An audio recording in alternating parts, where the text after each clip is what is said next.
Hello friends and welcome to the Exams Made Simple, and we are back again with the Hindu complete newspaper analysis for 29th of July 2022। 29 जुलाई 2022 का the Hindu analysis देखेंगे। शुरू करने से पहले मैं आपको thanks बोलना चाहूँगा कि कल आपने मैंने कहा था उसका मान रख लिया। मैंने कहा था 500 लाइक्स होने चाहिए, तो कल आप लोगों ने आई थिंक 663 लाइक्स मेरे को दिए हैं। तो आज भी चलो मैं 500 ही, ज़्यादा लालच भी नहीं करना चाहिए, बट आप लोग ज़रूर मेरी मदद करेंगे। आई hope you will help me in that. So start करते हैं एनालिसिस को आज के साथ। सबसे पहले सवाल जो कि प्रीलिम्स के लिए इंपॉर्टेंट है, और जो लोग नए हैं उनको मैं बोलूँगा कि आप बने रहिए। Definitely will not find the better analysis of this, ठीक है ना, हिंदू। तो इससे ज़्यादा अच्छा एनालिसिस मैं आपको गारंटी दे सकता हूँ, आपको कहीं नहीं मिलेगा, इसलिए आप ज़रूर बने रहें। स्टार्ट करते हैं पहला सवाल with the prelims questions of the day. पहला सवाल है, consider the following statements with respect to Simon Commission. Simon commission के रिगार्डिंग स्टेटमेंट्स दिए हैं। अब पहला स्टेटमेंट कह रहा है, Lord Irwin was viceroy of India at the time of commission took place, ठीक है ना। दूसरा स्टेटमेंट कह रहा है, the outcome of the commission was the government of India act 1935। आपको बताना है कौन सा स्टेटमेंट सही है, one only, two only, both या नन। आप लोग आई होप अटेम्प्ट करेंगे। मैं आपको आंसर्स बताता चलता हूँ। इसका करेक्ट आंसर है सी, यानी कि बोथ आर करेक्ट। जो स्टेटमेंट वन है, Lord Irwin was the viceroy eight the time the commission took place, है ना, तो ये भी सही है। और कमीशन के बाद ही फिर 1927 के बाद ही आप सबको पता होगा कि गवर्नमेंट ऑफ इंडिया एक्ट 1935 आता है, ठीक है ना। So that is a thing. तो 1927 साइमन कमीशन, फिर 1928 नेहरू रिपोर्ट, फिर दिल्ली डिक्लेरेशन या जिन्ना के जो 14 पॉइंट थे वो आए। उसके बाद आपका लाहौर सेशन 1929, 1931 फिर कराची सेशन होता है, और उसके बाद 1935 में आपका गवर्नमेंट ऑफ इंडिया एक्ट आता है, ठीक है ना। फिर बीच में टेबल राउंड कॉन्फ्रेंस और ये सब चीज़ें ज़रूर होती हैं, लेकिन ये मोटे मोटे इवेंट्स हैं जो कि हुए थे। I hope you will remember them. दूसरा सवाल है, the pass located at the southern end of the Nilgiri Hills in South India is called. तो कौन सा पास है जो लोकेटेड है southern end of the Nilgiri Hills में ऑफ द साउथ इंडिया, ये आपको बताना है। A is the Palghat gap, second is the Bhor Ghat gap, third is the Thal Ghat, and D is the बोलन पास, ठीक है ना। तो this is question number 2। I hope again good question, आप लोग इसको अटेम्प्ट करने की कोशिश करेंगे। तो इसका जो करेक्ट आंसर है वो है बी, यानी कि the Bhor Ghat. The Bhor Ghat pass is actually is located at the southern end of the Nilgiri Hills in South India. So that will be the correct answer. I hope you got clarity regarding that, आपको समझ में आ गया होगा, ठीक है ना। तो तीसरा सवाल है, the year dash is called the great divide in the demographic history of India. तो आपको बताना है कि कौन सा साल था जिसको कि ग्रेट डिवाइड कहा जाता है in the history of demographic history of India. तो इसका जो करेक्ट आंसर रहेगा दैट विल बी, आप लोग बताइएगा अपनी तरफ से, लेकिन मैं आपको बता देता हूँ इसका करेक्ट आंसर रहेगा 1921। The answer will be 1921। I hope you got clarity regarding that. अच्छा, सेकंड जो सवाल मैंने पूछा था नीलगिरी हिल साउथ इंडिया वाला, उसका आंसर है पालघाट गैप। याद रखिएगा, sorry I said Bhor Ghat, but that is the Palghat. The Palghat gap is the correct answer. ये आपका पलक्कड़ बोलते हैं उसको, यहीं आसपास पलक्कड़ बोलते हैं, पालघाट बोलते हैं, और that is the southern end of Nilgiri hills south India का। तो याद रखिएगा इसको। I am making a correction, the answer for this pass one is the Palghat gap, ठीक है ना। इसका आंसर है पालघाट। इसको दोबारा मैं बोल रहा हूँ, करेक्ट कर लेना। The pass located at the southern end of the Nilgiri hills is called Palghat gap, ठीक है ना। इसको क्या बोलते हैं, पालघाट गैप। आगे देखते हैं, mains question of the day की तरफ आते हैं। Mains question of the day है, what is the status of tiger conservation in India, what needs to be improved further, ठीक है ना।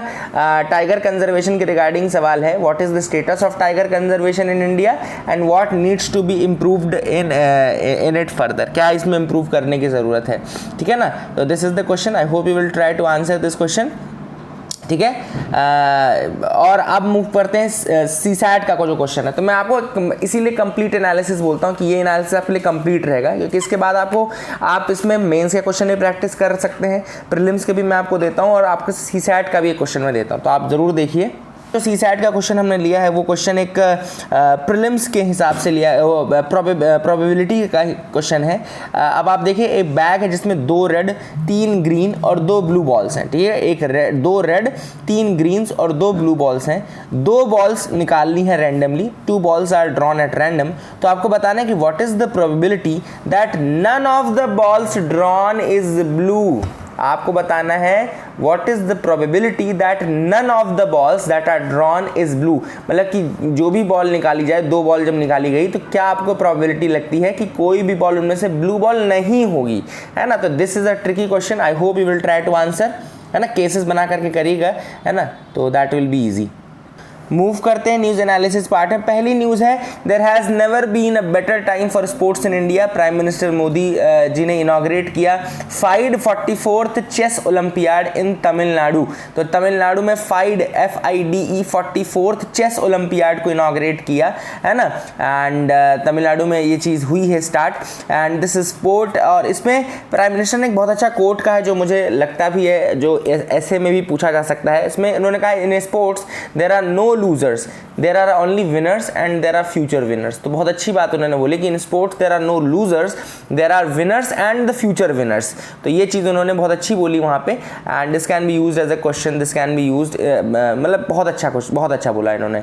और 544th चेस ओलंपियाड जो है वो चेन्नई में यानी कि तमिलनाडु की कैपिटल में स्टार्ट किया गया है, तो that is another good event. And इसमें आपको थोड़ा चीज़ें बता दूं कि this is the first time in 3 decades, मतलब 30 सालों में पहली बार ऐसा है कि this event is being organised in Asia and the participation is of the maximum number of players and team. तो maximum number of players and teams के साथ पार्टिसिपेट हो रहा है इस बार, ठीक है ना। एंड इसमें for the first time the Olympiad had a torch relay at 75 locations travelling over 27,000 kilometre. तो ये भी एक इंपॉर्टेंट चीज़ है जो कि हुई है, ठीक है ना। तो that is a thing which is important, you make sure you remember that, okay। आगे मूव करते हैं। एक और चीज़ आपको बता दूं इसमें कि तमिलनाडु जो होती है उसको चेस पावर हाउस भी कहा जाता है, ठीक है। तमिलनाडु को chess power house of India भी कहा जाता है, ठीक है। तो make sure you remember this fact as well कि Tamil Nadu is known as the chess power house of India, ठीक है। क्या बोलते हैं इसको? Chess power house of India. तो ये कुछ इंपॉर्टेंट फैक्ट्स थे जो कि आपको पता होना चाहिए था। अगला है, देखो यहाँ पे बाइडेन और जी जिनपिंग की जो बातचीत है उसको रोक दिया गया है बिकॉज ऑफ द ताइवान रो। अब ताइवान और चाइना का तो एक ही इशू है, आप सबको पता है कि 1 चाइना पॉलिसी। देखो चाइना क्या है, खुद को बोलता है कि मैं PRC हूँ, मतलब कि पीपल्स रिपब्लिक ऑफ चाइना, ठीक है ना। अब यहाँ पे जो ताइवान वाला पार्ट है ना, ताइवान खुद को बोलता है कि वो ROC यानी कि रिपब्लिक ऑफ चाइना है। तो चाइना का ये कहना है जो PRC वाला है कि भैया यहाँ पे 2 चाइना नहीं है, एक ही चाइना है, वो है पीपल्स रिपब्लिक ऑफ चाइना। और ताइवान कहता है हम भी तो यही बोल रहे हैं, एक ही चाइना है, वो है रिपब्लिक ऑफ चाइना, यानी कि ताइवान खुद को सुपीरियर मानता है ना। तो ताइवान खुद को और सुपीरियर मानता है। तो ये आपको चीज़ पता होनी चाहिए, that is the thing which is important. I hope you got clarity regarding that. And US जो है वो ताइवान के साथ इंगेजमेंट करती है, लेकिन US अगर क्वेश्चन पूछे कि 1 चाइना पॉलिसी को US मानता है कि नहीं, तो यस US 1 चाइना पॉलिसी को मानता है। ये बहुत इंपॉर्टेंट है, आपको पता होना चाहिए, है ना, क्लैरिटी के साथ कि ये US मानता है कि नहीं मानता। हाँ मानता है, लेकिन वो ताइवान के साथ फिर भी बीच बीच में वहाँ पे मज़े लेते रहता है चाइना के, ठीक है, जाके। तो that is the thing which is important. I hope you got clarity. आगे मूव करते हैं, देखते हैं और क्या इंपॉर्टेंट न्यूज़ आर्टिकल्स हैं जिनके बारे में हमको डिस्कस करना है। तो you can move ahead with मी।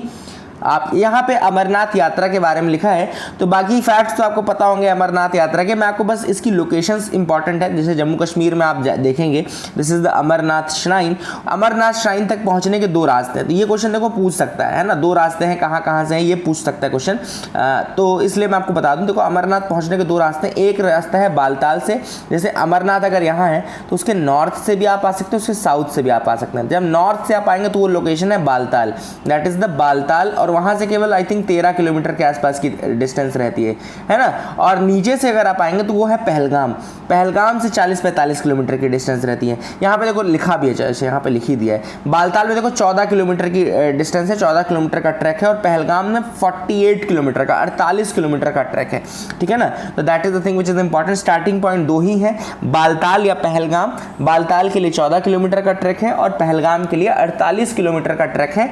और इसको क्रॉस करके फिर वहाँ पे आप बाबा के दर्शन कर सकते हैं। तो that is the thing which is important. I hope you got clarity regarding that as well. आपको समझ में आ गया होगा। आगे मूव करते हैं, देखते हैं और क्या इंपॉर्टेंट न्यूज़ आर्टिकल्स है जिनके बारे में हमको डिस्कस करना है। तो और तो यहाँ पे ऐसी न्यूज़ नहीं दिख रही। हाँ, एडिटोरियल पार्ट में ज़रूर कुछ न्यूज़ आइटम्स है, तो देखते हैं। A growing disengagement with the Gandhi's ideas. तो यहाँ पे जो बात चल रही है वो बात चल रही है रिगार्डिंग गांधी स्मृति एंड दर्शन समिति की। तो गांधी स्मृति और दर्शन समिति ने अभी रिसेंटली एक अंतिम जन नाम का जो मैगजीन है उनकी, उसमें एक इशू निकाला था 2022 का। अंतिम जन जिसको कहते हैं मैगजीन है, which is published by Gandhi Smriti and Darshan Samiti. पहले तो ये फैक्ट हो जाएगा कि अंतिम जन नाम की मैगजीन है, कौन पब्लिश करता है? गांधी स्मृति एंड दर्शन समिति।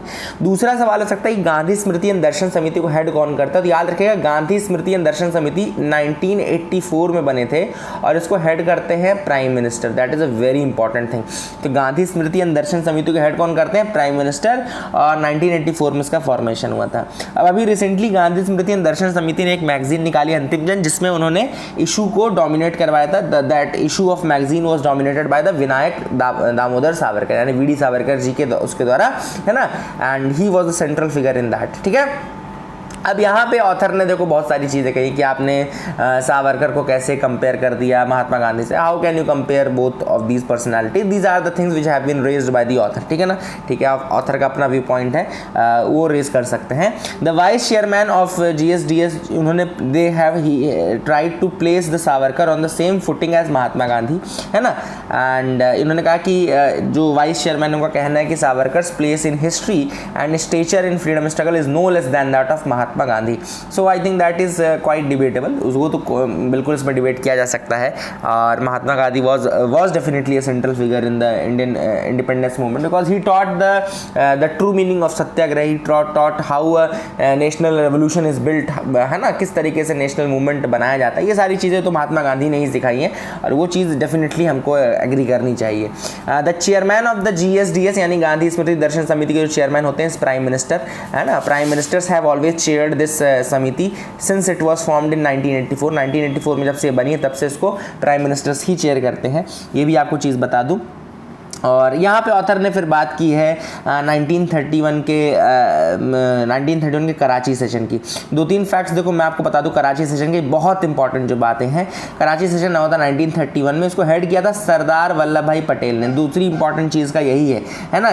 अब ये कंफ्यूज मत हो जाना कि यहाँ पे आर्टिकल में मेंशन है तो कहीं महात्मा गांधी ने तो नहीं कर दिया था हेड, नहीं, ऐसा नहीं है। महात्मा गांधी ने केवल एक ही कांग्रेस का सेशन हेड किया है आज तक, वो है 1924 का बेलगांव सेशन। बेलगांव जो कर्नाटका में है, 1924 का बेलगांव सेशन केवल एकमात्र सेशन है जो महात्मा गांधी ने हेड किया है। अदरवाइज 1931 का जो सेशन है कराची सेशन, वो आपका सरदार वल्लभ भाई पटेल जी ने हेड किया था उसको। ठीक है ना। अब इस 1931 के सेशन में 2 इंपॉर्टेंट रेजोल्यूशंस आए थे, याद रखिएगा 2 इंपॉर्टेंट रेजोल्यूशन आए थे। पहला आया था resolution on the fundamental rights और दूसरा आया था resolution of the national economic policy. ठीक है ना, तो 2 चीज़ें इंपॉर्टेंट आई थी, नेशनल इकोनॉमिक पॉलिसी पे और फंडामेंटल राइट्स पे, दोनों पे रेजोल्यूशन आया था 1931 के समिट में। तो ये काफ़ी इंपॉर्टेंट चीज़ें हैं जो मैं आपको बता रहा हूँ, है ना। स्टैटिक पार्ट की बहुत इंपॉर्टेंट चीज़ें हैं, इसको ज़रूर याद रखेगा ना। Make sure you remember these things as well. तो कुल मिलाकर के यही ऑथर ने कहा है कि अगर आप महात्मा गांधी का रेलिवेंस कम करेंगे तो फिर उससे फिर डाउन ट्रॉडेंट्स और जो दलित हैं उनका भी रेलिवेंस कम होगा। उनका जो स्ट्रगल था महात्मा गांधी ने जो हरिजन के लिए किया, वो काफ़ी इंपॉर्टेंट चीज़ें हैं जो कि आप उनसे टेक अवे नहीं कर सकते। इनका रूल को आप अगर आप बराबरी से करते हैं तो that is something few things that get hurt, है ना। अगला जो आर्टिकल है, what numbers do not reveal about tiger conservation. अब ये बहुत अच्छा आर्टिकल है, उमा रामकृष्णन का ये आर्टिकल लिखा गया है, बहुत ही प्यारा आर्टिकल लगा मुझे। 29 जुलाई है आज, ग्लोबल टाइगर डे है, आप सबको पता होगा, इसको इंटरनेशनल टाइगर डे भी बोलते हैं, है ना। और इसमें इंपॉर्टेंट चीज़ें ये हैं कि ऑथर ने कहा है कि देखो नंबर्स तो बढ़ रहे हैं टाइगर्स के, है ना, नंबर्स इंक्रीज़ हुए हैं। इनफैक्ट 2005 के कंपैरिजन में अगर हम अभी देखें तो 40% से ज़्यादा नंबर्स इंक्रीज़ हुए हैं। इनफैक्ट अगर आपको याद हो तो जब सेंट पीटर्सबर्ग समिट हुआ था, सेंट पीटर्सबर्ग समिट के टाइम पे लगभग 1400 के करीब हमारे पास टाइगर्स थे, 1400 के करीब हमारे पास टाइगर्स थे, और आज हमारे पास 2900 के करीब टाइगर्स थे, मतलब कि डबल से ज़्यादा हमने बढ़ा दिया है ना। तो सेंट पीटर्सबर्ग समिट का जो टारगेट था तो वो हमने ऑलरेडी पूरा किया। 2010 में रशिया में हुआ था सेंट पीटर्सबर्ग समिट, तो वहाँ पे हमने जो टारगेट लिया था उसका हमने ऑलरेडी पूरा कर लिया, डबल कर दिया हमने। तो काफ़ी ज़्यादा नंबर्स इंक्रीज़ हुए हैं। और ऑथर ने लेकिन यहाँ पे कुछ हाईलाइट किया कि नंबर्स क्या चीज़ें रिवील नहीं करते हैं, क्या चीज़ें इंपॉर्टेंट है। देखो ऑथर ने 2 चीज़ें बताई। एक तो पहली चीज़ ऑथर ने देखी कि कहीं पर भी अगर 100 से कम ब्रीडिंग इंडिविजुअल्स हैं, मतलब कि अगर उनके नंबर कम है, देखो क्या है, भले आपके पास 2900 हैं लेकिन वो कितने कितने कहाँ फैले हैं, क्या वो एक साथ हैं, अलग अलग हैं, या कितनी मात्रा में कहाँ है, ये बहुत डिपेंड करता है कि वो आगे क्या उनका रोल होने वाला है। तो ऑथर ने कहा किसी भी पॉपुलेशन में ये देखा गया है कि अगर आपको एक्सटिंक्शन से बचाना है तो आपको 100 से ज़्यादा breeding individuals at a time किसी भी एक जगह पे होने चाहिए, 100 से ज़्यादा ब्रीडिंग इंडिविजुअल होने चाहिए। दूसरा उन्होंने कहा है कि जो पॉपुलेशन होती है दे should have a larger landscape, मतलब कि उनको ट्रेवल करने का, लोकेट करने का एक हायर एरिया होना चाहिए जहाँ पे, और वहाँ पे सफिशिएंट प्रे पॉपुलेशन होनी चाहिए, है ना, मतलब प्रेडेटर प्रे का जो रिलेशनशिप है वो मेंटेन होना चाहिए, प्लस जो लैंडस्केप है वो थोड़ा बड़ा होना चाहिए, ठीक है ना। अब ऑथर ने कहा कि देखो अगर ये चीज़ें नहीं होंगी, अगर 100 से कम नंबर है मान लो, तो क्या होता है, 100 से कम है तो पहली चीज़ तो इन ब्रीडिंग करना शुरू कर देंगे, वो आपस में अपनी फैमिली में ही शुरू कर देंगे करना, ब्रीड करना, तो इन ब्रीडिंग शुरू हो जाएगी। इन ब्रीडिंग में क्या होता है, फिर जेनेटिक वेरिएशन घटने लगते हैं, तो जैसे ही आपकी पॉपुलेशन में जेनेटिक वेरिएंट घटे, है ना, तो आपका सर्वाइवल फिर बहुत ज़्यादा पॉसिबल नहीं होता है। भाई देखो, आप सेम जीन्स के साथ अगर को पॉपुलेट करने की कोशिश करोगे तो उससे क्या होगा कि जेनेटिक वेरिएशन डिक्रीज होगा, है ना। जेनेटिक वेरिएशन जब डिक्रीज होगा तो इससे आपकी सर्वाइवल की पॉसिबिलिटी कम होने लगेगी। अच्छा, जब जेनेटिक वेरिएंट घटते हैं ना, या बढ़ भी सकते हैं, उन दोनों ही केसेस में उसको कहते हैं जेनेटिक ड्रिफ्ट बोलते हैं। We call that process genetic drift, मतलब कि जब genetic variants they might increase in frequency और माइट डिक्रीज इन फ्रीक्वेंसी।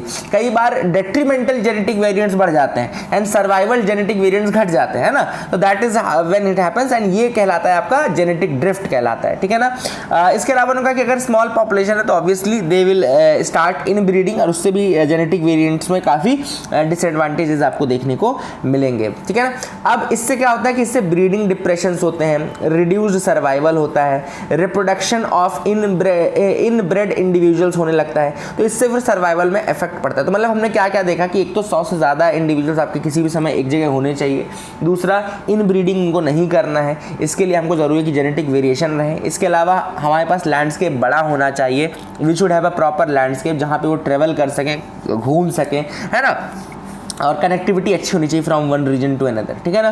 तो ये सारी चीज़ें ऑथर ने यहाँ पे बताई है।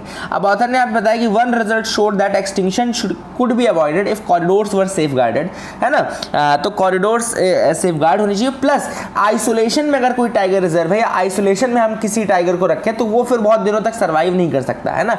अगर आप उनको बहुत दिनों तक आइसोलेशन में रखोगे तो they will not be able to survive, they should have mixing, they should have proper mixing and proper travelling and all, ये सारी चीज़ें होनी चाहिए, ठीक है ना। इसके अलावा ऑथर ने यह भी कहा है कि सिमलीपाल और राजस्थान का एग्जाम्पल दिया है। तो सिमलीपाल आपको पता है कि सिमलीपाल जो है वो उड़ीसा में, Similipal tiger reserve is in Odisha, वहाँ पे उन्होंने कहा है कि वहाँ पे कुछ ब्लैक टाइगर्स देखने को मिले। तो ब्लैक टाइगर्स देखने को जो मिले वो जेनेटिक इफेक्ट्स के कारण, वो आइसोलेशन में रखे हुए थे, because of the isolation genetic effects उनमें चेंज होने लगे और उनको धीरे धीरे जो है स्यूडो मेलानिस्टिक कैरेक्टरिस्टिक्स उनमें डेवलप होने लगे हैं। तो ये एक ये चीज़ देखने को मिली।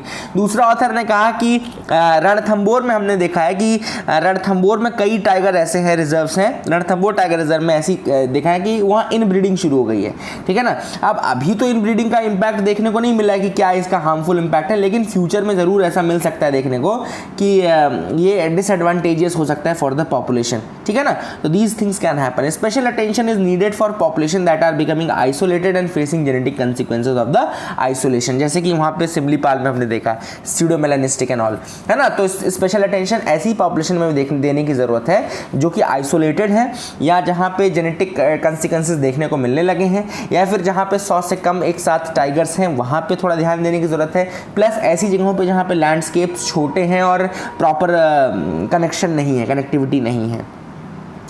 अगला है, is the environmental performance index really faulty. अब अभी रिसेंटली आपको पता होगा कि इन्वायरमेंटल परफॉर्मेंस इंडेक्स निकाला गया 2022 का by the Yale and Columbia university of US, है ना, और 40 परफॉर्मेंस इंडिकेटर्स थे जो कि 11 कैटेगरीज में थे जिन्होंने state of sustainability around the world measure किया। तो इंडिया को लास्ट रैंकिंग मिली 180, उसमें इंडिया को लास्ट रैंकिंग दी गई 180। तो अब ऑथर यहाँ पे कुछ जो चंद्रभूषण जी हैं, जो अलग अलग लोग हैं, उन्होंने कहा कि भाई ये तो गलत ही था, ये बहुत ही बायस था, प्लस मेथोडोलॉजी बहुत ही पुअर थी, है ना। You are comparing apples with oranges, how can you compare apple with oranges, है ना। तो this was the thing which was said by the author ने कहा देखो रेटिंग बहुत अच्छी चीज़ यहाँ पे लिखी है कि रेटिंग जो होता है ये अपने आप में सब्जेक्टिव एक्सरसाइज है ना। हो सकता है 4 लोगों से पूछूँ मैं आपसे, सपोज करो पूछूँ कि भैया आप बताओ कि कल हो ना हो गाने को आप कितनी रेटिंग दोगे, चलो सपोज करो। तो इस देर फिक्स नंबर, क्या कोई फिक्स नंबर है कि मैं बोलूँ आउट ऑफ 10 कितनी रेटिंग दोगे, तो क्या हम सभी एक ही नंबर बोलेंगे? नहीं बोलेंगे। आप बोलोगे भाई 7 दोगे, कोई बोलेगा 6 दोगे, कोई बोलेगा 8 दोगे, कोई बोलेगा 9 देंगे, है ना। तो इस तरीके से रेटिंग विल वेरी, तो it's a very subjective exercise. तो ऑथर ने कहा कि सब्जेक्टिव एक्सरसाइज तो है, लेकिन रेटिंग, गुड रेटिंग में क्या होता है, good rating tries to reduce the subjectivity. कैसे? वो नॉर्मलाइज करना शुरू करते हैं all the indicator, they start normal. अपने एग्जाम देंगे वनडे एग्जाम, कई वनडे एग्जाम्स में नॉर्मलाइजेशन की प्रोसेस की जाती है। नॉर्मलाइजेशन की प्रोसेस क्या होती है basically, what is the process? तो वही वाली बात है कि नॉर्मलाइज किया जाता है भाई, कुछ एक यूनिफॉर्मिटी लाई जाती है, सब्जेक्टिविटी को दूर करने की कोशिश की जाती है। You can not just go on comparing apples with oranges. तो ऑथर ने कहा कि भैया इंडिकेटर्स को नॉर्मलाइज नहीं किया आपने सारे। अब उन्होंने बहुत अच्छी बात बोली। देखो उसने क्या बोला कि देखो क्या है, उसने बोला कि एरिथ्रिया बेस्ट कंट्री है एज पर द रैंकिंग, जो EPI की रैंकिंग थी। एरिथ्रिया वॉज द बेस्ट कंट्री किस इंडिकेटर में, ट्री कवर लॉस में।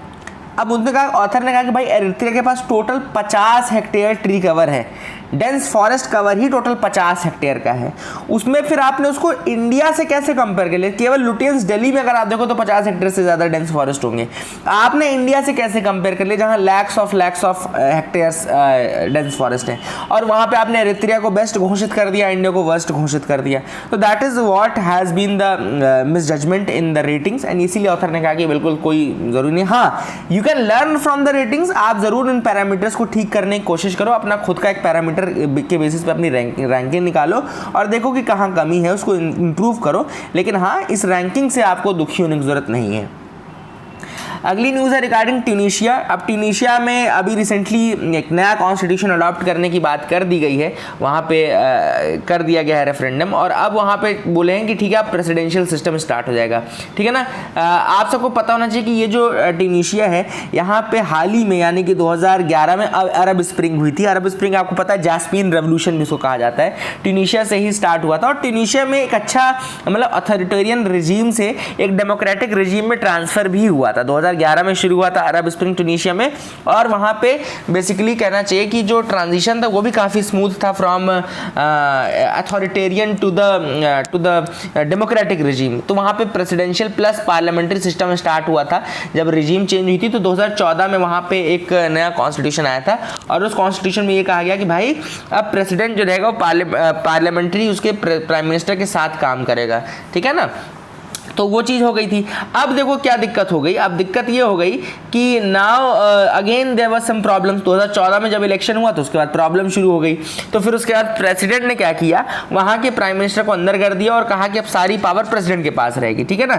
तो वो प्रेसिडेंट ने एक तरीके से पावर असर्व कर ली, और आज वही जो ट्यूनीशिया के लोग हैं उन्होंने वहाँ पे रेफरेंडम करके बोला कि ठीक है भाई प्रेसिडेंशियल सिस्टम चलेगा। तो कुछ लोग इसको ये भी कह रहे हैं कि ये तो दोबारा से एक तरीके से अथॉरिटेरियन रिजीम ही आ गई है। हाँ, पहले किसी दूसरे व्यक्ति की थी, अब किसी दूसरे व्यक्ति की रहेगी, बस अंतर यही है, otherwise the things are the same, है ना, the things are the same. तो ऑथर ने ये सारी चीजें यहाँ पे कही। I hope you got clarity regarding that, आपको समझ में आ गया होगा, ठीक है ना। जैस्मीन रेवोल्यूशन याद रखना, इसका टर्म का नाम है अरब स्प्रिंग या जैस्मीन रेवोल्यूशन, है ना, वो मत भूलना। आगे मूव करते हैं, देखते हैं और क्या इंपॉर्टेंट न्यूज़ आर्टिकल्स है जिनके बारे में हमको देखना है। तो you can move ahead with me. Wildlife amendment to save entrepreneurs from harassment. अब सेंट्रल गवर्नमेंट ने रिसेंटली इन्वायरमेंटल प्रोटेक्शन एक्ट जो 1986 का है उसमें कुछ अमेंडमेंट्स प्रपोज किए थे। अब सेंटर क्यूट बन रहा है, कह रहा है कि we are doing that changes in order to save the entrepreneurs from harassment, है ना। कई बार माइनर केसेस के कारण, माइनर नॉन कंप्लायंसेस के कारण उनको हरास किया जाता था, उससे हमको उनको बचाना चाहते हैं। तो अभी बेसिकली क्या था, अभी ये सब था कि जो इन्वायरमेंटल प्रोटेक्शन एक्ट में अगर आपने कोई क्लियरेंस नहीं लिया है या फिर आपने उस लॉ फॉलो नहीं किया है, उसमें रूल ये था कि 5 साल तक की सज़ा या फिर 1 लाख रुपए तक की पनिशमेंट या दोनों दिया जा सकता है। 5 साल तक की सज़ा या 1 लाख तक की पनिशमेंट या दोनों दिया जा सकता है, ठीक है ना। फिर एडिशनल अगर आपने कंटिन्यू रखा तो 5,000 रुपये पर डे के हिसाब से आपके ऊपर फाइन लेवी किया जाएगा, प्लस सज़ा को 7 साल तक एक्सटेंड करने का भी एक उसमें था, प्रोसीजर था। अब ऑथर ने कहा कि देखो ये सारी चीज़ें थी। गवर्नमेंट का ये कहना है कि इन सब कारण थोड़ा एक प्रेशर था, फियर था, जो इम्प्रिजनमेंट का, छोटे छोटे सिंपल ऑफेंसेस के लिए भी इम्प्रिजनमेंट का डर रहता था। अब इन्होंने क्या किया, उन्होंने कहा कि भाई हमने क्या किया, we have increase the penalty by 100 times 1000 times, हमने पेनल्टी बहुत ज़्यादा बढ़ा दी है ना, 100 से 1000 गुना तक हमने पेनल्टी बढ़ा दी है। And now we have removed that arrest वाला पोर्शन, अरेस्ट वाला पोर्शन हमने हटा दिया है, ठीक है ना। इसके अलावा ये भी देखने को मिला था कि जो केसेस हैं इन्वायरमेंटल केसेस हैं उसमें 9 साल से 33 साल तक का लग जाएंगे टू क्लियर द बैकलॉग्स। तो इतने ज़्यादा केसेस हैं और धीरे धीरे केसेस के नंबर बढ़ते ही जा रहे थे, तो कोशिश ये की जाएगी कि केसेस के नंबर ना बढ़ें और जस्ट फाइन के माध्यम से उसको मामले को निपटा लिया जाए, ठीक है ना। तो that is the thing which is important. I hope you got clarity regarding that. Uniform civil code के लिए अभी तो किरण रिजिजू का कहना है कि there is no plan to set up a committee to implement uniform civil code as of now. बल्कि uniform civil code आपको पता होगा कि आर्टिकल 44 के तहत, यानी कि DPSP है, जिसमें ये कहा गया है। अब UPSC ने एक बार कन्फ्यूज़ करने के लिए कॉमन सिविल कोड लिख दिया था यूनिफॉर्म सिविल कोड की जगह, तो यहाँ ऐसे टर्म से कन्फ्यूज़ मत होइएगा। It is uniform civil code, article 44 is there, ठीक है ना। I hope you got clarity regarding that. आगे देख लेते हैं और क्या इंपॉर्टेंट न्यूज़ आर्टिकल्स हैं। So that is it for the day friends. I hope you like the video. Please like and subscribe, keep loving us, keep sharing us. Thank you and have a nice day.